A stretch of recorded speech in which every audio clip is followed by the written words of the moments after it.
de volta com os direitos políticos e para falar a respeito de perda e suspensão dos direitos políticos, artigo 15 da Constituição. Estamos diante de uma questão recorrente também, tá? E uma questão que muitas vezes gera uma certa dúvida por parte do candidato, porque muitas vezes você não consegue falar assim, ó, quando que é perda, quando que é suspensão dos direitos políticos. Vejam o texto constitucional, tá? Artigo 15. É vedada a cassação dos direitos políticos, cuja perda ou suspensão só se dará nos casos de 1. Cancelamento da naturalização por sentença judicial transitada em julgado, tá?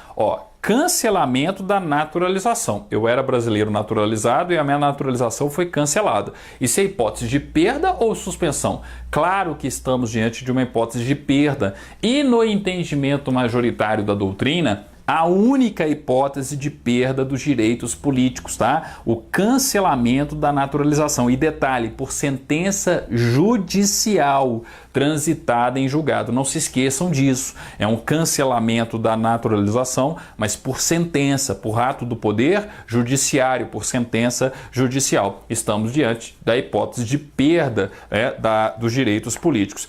E depois, incapacidade civil absoluta. Se eu estou numa situação de incapacidade civil absoluta, eu estou com os meus direitos políticos suspensos, tá? E por que eu não posso falar que isso aqui é uma hipótese de perda? Ora, eu posso, dependendo do tratamento que eu passar, dependendo da minha condição de restabelecimento, tá? Eu posso voltar a ter capacidade civil absoluta. Por isso que aqui eu jamais posso considerar como sendo uma hipótese de perda, e sim uma hipótese de suspensão. Suspensão quando da incapacidade civil absoluta. Enquanto perdurar a incapacidade civil absoluta, naturalmente eu estou com os direitos políticos suspensos, tá? Inciso 3º, marquem o inciso 3º. Probabilidade de questão de concurso por conta da polêmica envolvendo o artigo 55 da Constituição da República, a perda de mandato de deputados federais e senadores, tá? Que tenham sido condenados por sentença criminal transitada e julgado no Supremo Tribunal Federal. Vejam só, inciso 3º, eu vou ter a suspensão dos direitos políticos, tá? Aquele que for condenado criminal, condenação criminal transitada em julgado, enquanto durarem os seus efeitos. O próprio inciso já diz, né? Enquanto durarem os seus efeitos. Então, eu não estou falando em hipótese de perda, eu estou falando em hipótese de suspensão dos direitos políticos, tá? Então, suspensão dos direitos políticos no inciso 3º. Lá no artigo 55, eu vou explicar toda a polêmica envolvendo o Supremo Tribunal Federal, a decisão do Supremo Tribunal Federal e o que diz a Constituição da República. O Supremo está correto, já adianto. Totalmente correto, tá? A partir do momento que eu tenho uma condenação criminal transitada em julgado, eu não tenho a suspensão dos direitos políticos. Se os direitos políticos estão suspensos, alguém pode continuar a representar o eleitor em uma casa legislativa? Claro que não. Então, claro que a perda do mandato de um deputado ou de um senador vai ser automática em decorrência do trânsito em julgado da sentença da condenação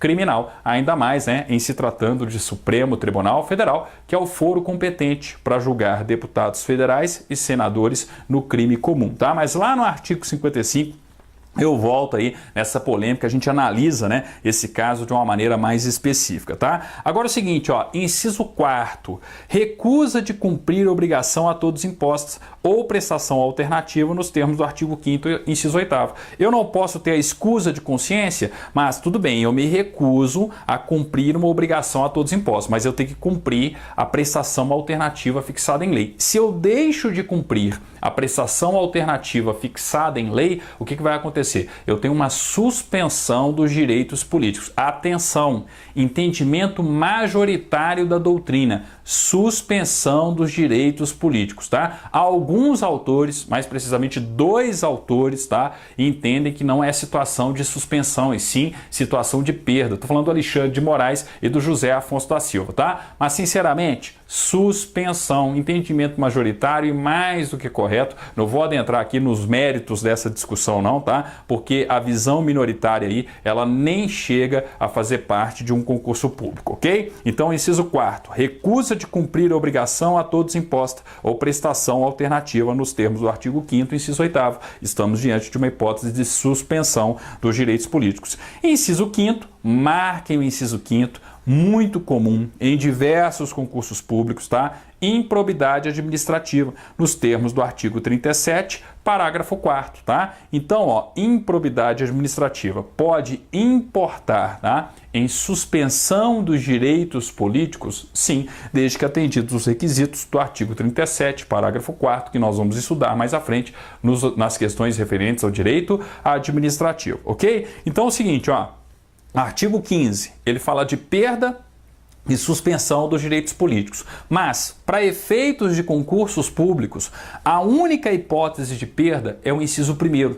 Todas as demais questões são suspensões dos direitos políticos, tá? Então, atenção, ó, perda, cancelamento da naturalização por sentença transitada em julgado.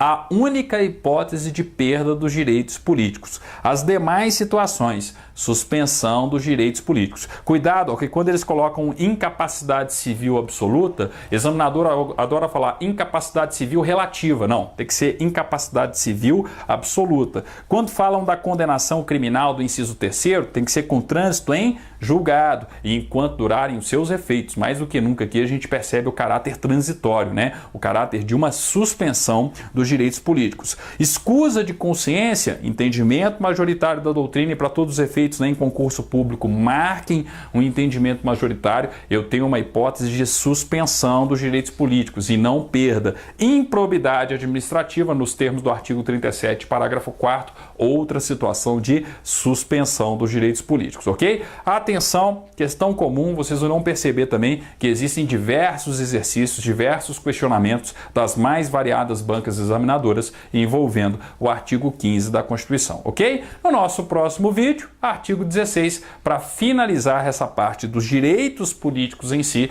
e passar a análise dos partidos políticos do artigo 17, ok? Obrigado, até o nosso próximo encontro então, falando do artigo 16 da Constituição da República.